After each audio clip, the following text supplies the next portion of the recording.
situ dalam Ihya itu Imam Al-Ghazali menyebutkan sifat seorang syekh apa? Arif. Dia mengenal Tuhannya. Mengenal dengan arti kata yang sesungguhnya. Gak sembarangan. Orang kalau udah kenal kepada Allah, gak ada tempat dalam hatinya untuk selain Allah.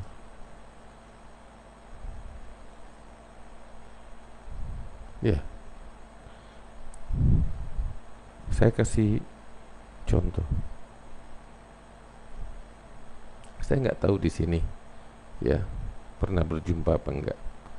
Tetapi saya sendiri melihat sosok seperti Al-Habib Zain bin Ibrahim bin Sumaid.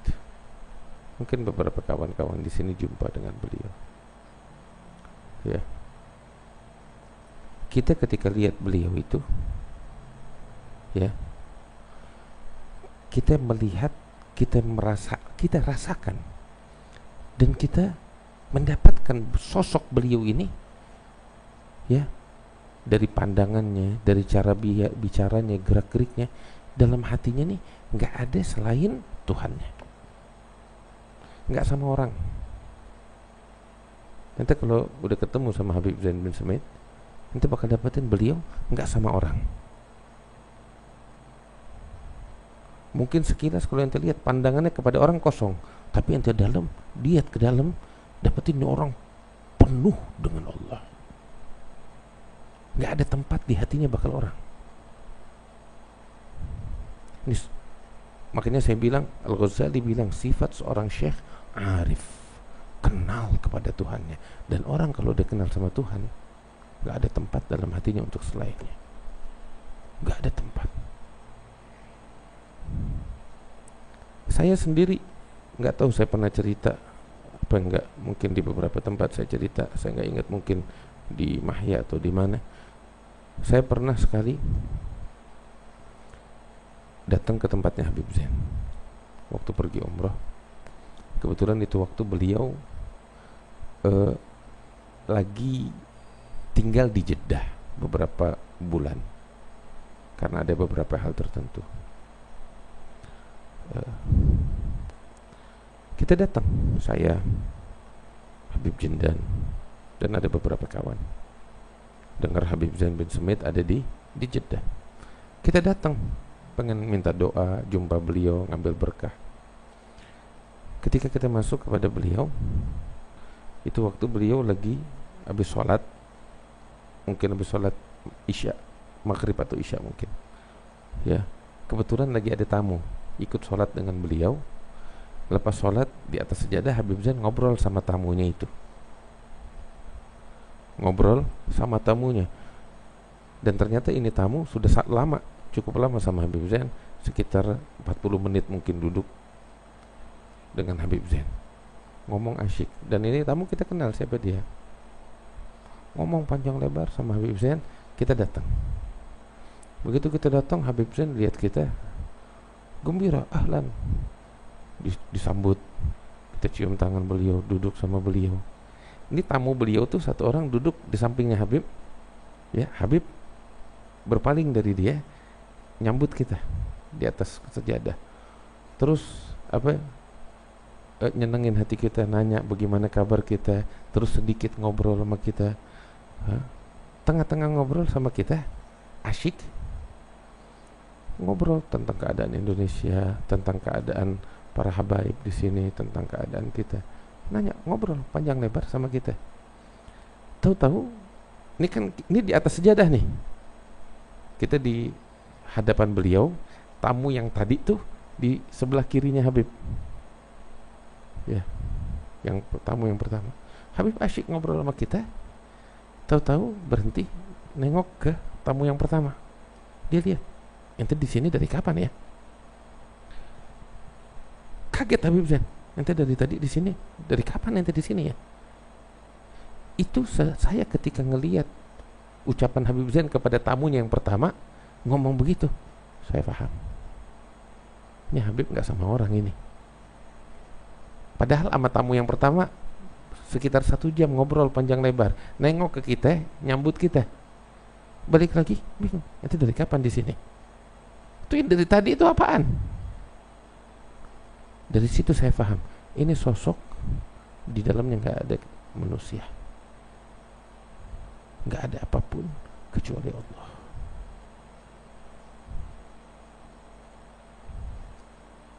Tangannya nggak lepas dari tasbih, zikir, ibadah, ruku, sujud.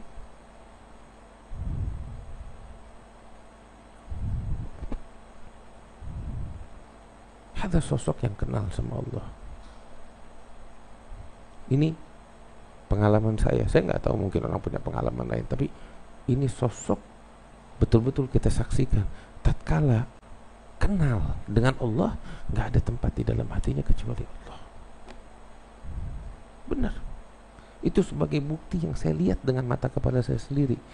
Baru ngobrol, belum pisah loh ini, belum keluar. Ngobrol sama kita baru 5 menit, 10 menit. Nengok ke orang pertama, ente dari kapan di sini? Kapan masuknya? Kita bingung. Dia ngomong sama tamu pertamanya, padahal udah ngobrol sama tamu pertamanya itu hampir sejam. Ini menandakan gak ada di hatinya kecuali Allah.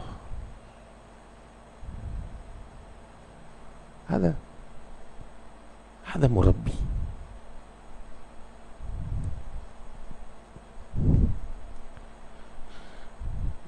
Sosok yang arif billah, kenal kepada Tuhannya, sehingga ketika dia kenal, sampai nggak ada tempat dalam hatinya kecuali Tuhannya. Allahu alam, orang punya pandangan apa, tapi yang dengan mata kepala saya sendiri, sosok Al-Habib Umar sebagai contoh.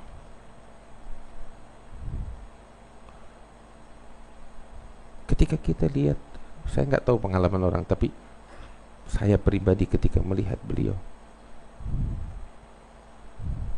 nggak ada tempat di hatinya itu yang lebih besar dari Tuhannya.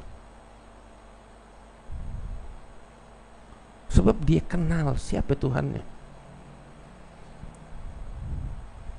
Segala gerak-gerik dia hanya karena dan untuk Tuhannya. Itu yang saya lihat dari beliau. Ucapan beliau penuh dengan Allah, penuh dengan Allah. Kenapa begitu? Kenal sama Tuhannya. Hingga di majelis beliau nggak ada disebut kecuali Allah dan apa yang ada hubungan dengan Allah. Dunia nggak pernah disebut di majelis ini. Sebab dia kenal betul siapa Tuhannya. Orang yang di dalam hatinya, orang yang kenal sama Tuhan, dalam hatinya itu penuh sama Allah. Ketika hatinya, benaknya udah penuh dengan Tuhannya, ada tempat bakal yang lain. Ada tempat bakal dunia, bakal kekuasaan, bakal hiruk pikuk, gak ada. Sampai kita saksikan perang di Yaman, perang, nyawa melayang. Beliau dari sebelum terjadi perang sampai ketika perang berkecamuk, sampai detik ini keadaan beliau, gerak-gerik beliau, sikap beliau nggak berubah. Seakan tuh nggak ada yang namanya lah perang wala apa. Zikir tetap, kegiatan tetap, pengajian tetap, ucapan nggak ada sangkut paut sama yang terjadi di luar. Sebab apa? Nggak ada tempat bakal hiruk pikuk luar di dalam hatinya. Yang ada cuma Tuhannya. Itu salah satu sosok murabbi, syekh, yang saya sendiri lihat, seorang syekh arif, kenal kepada Allah dan tenggelam di dalam lautannya Allah.